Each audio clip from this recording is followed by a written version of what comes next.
السلام عليكم ورحمة الله وبركاته. أهلا بكم. إن شاء الله هذه الحلقة تكون بعنوان مشاكل ترجمة الكتاب المقدس. هنقرأ الآن مقدمة الترجمة القياسية المراجعة، واللي هتثبت الأخطاء الرهيبة التي تحدث في التراجم. تقول مقدمة الترجمة إن الترجمة القياسية المراجعة للكتاب المقدس إنما هي عملية تنقيح مرخص بها للترجمة القياسية الأمريكية التي نشرت عام 1901، والتي كانت هي الأخرى تنقيحا لترجمة الملك جيمس التي نشرت عام 1611. إن أول ترجمة إنجليزية للكتاب المقدس عملت بصورة مباشرة عن الأصل العبري والإغريقي، وكانت أول ترجمة مطبوعة، إنما كانت من عمل ويليام تندال. لقد واجه معارضة مريرة واتهم بتعمد إفساد معنى الكتاب المقدس، وأمر بإحراق تراجمه للعهد الجديد باعتبارها تراجم زائفة، وأخيرا سلم غدرا ليد أعدائه، حيث تم إعدامه على رؤوس الأشهاد حرقا بالشد على الخازوق في أكتوبر عام 1536.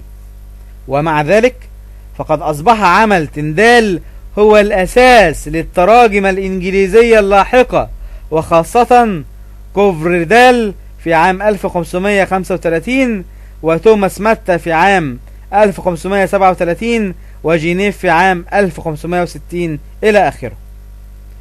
إن المترجمين الذين عملوا نسخة الملك جيمس قد أخذوا في حسابهم كل تلك التراجم السابقة، وترينا المقارنة إن هذه الترجمة قد أخذت أشياء من كل ترجمة سابقة، كما أنها أخذت الكثير وخاصة في العهد الجديد من ترجمة تندال. ولقد أصبحت ترجمة الملك جيمس هي النسخة المعتمدة للشعوب الناطقة بالإنجليزية.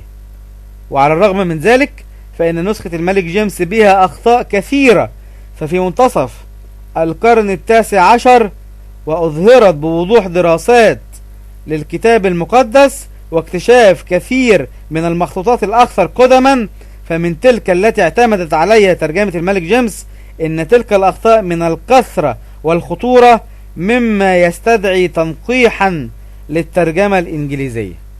ولقد كانت نتيجة ذلك العمل هو إصدار الترجمة الإنجليزية المراجعة في الأعوام 1881 إلى 1885، ونظيرتها الترجمة القياسية الأمريكية في عام 1901.